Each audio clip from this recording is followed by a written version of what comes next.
Hello mga idol, today's workout shoulder tayo mga idol, shoulder. So yung ginagawa natin mga idol is military press sa back. Yan, military press pero sa back siya mga idol, dito sa likod ng ating ulo natin yan binabagsak. Yan po, military press po tawag yan mga idol. So yun ang workout natin ngayon is shoulder workout. So 15 reps, 12 to 15 reps mga idol, gawin nyo yan, 3 to 5 sets, yun talaga ang ginagawa ko mga idol. Hindi ako nagtitipid sa workout ko. Next naman mga idol is yung ating workout na papakita is military press pa rin pero sa front siya mga idol. Yan, sa front yan. Yan, so ang ginagawa natin mga idol sa akin, dinadamihan ko yung reps tapos maraming sets. So like for example, 15.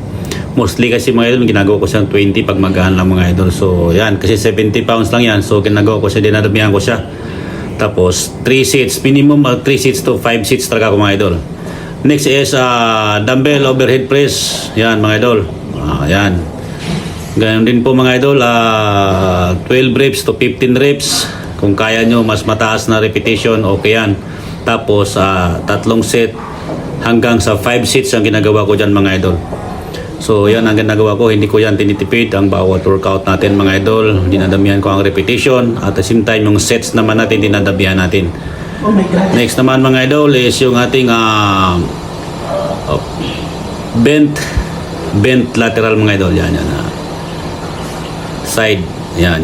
Bent side bent lateral raise mga idol. Yan ganyan. So yung pinapatamaan natin yan mga idol is yung ating rear delts mga idol. So yan, gusto magpalaki ng shoulder, magpalaki ng upper body. Sundan nyo lang ito mga idol, yung ginagawa ko. Yan, magaan lang po yung ginawa nating dumbbell yung mga idol.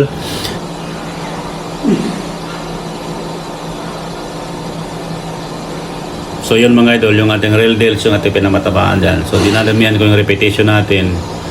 15 to 20 reps ang ginagawa ko mga idol kasi magaan lang siya. Mas maganda kung magaan mga idol para mas makuha nyo yung tamang execution. Next naman mga idol is yung ating side lateral raise. Yan, so nakaupo lang tayo pero side lateral raise tawag natin mga idol. Yan, so magaan pa rin yung ginawa natin mga idol na dumbbell. Dinadamihan natin ng repetition yan para mas maganda makuha natin ng tamang execution mga idol. Hindi yan pabigatan mga idol sa pagbubuhat ng pag-gym, pag-workout.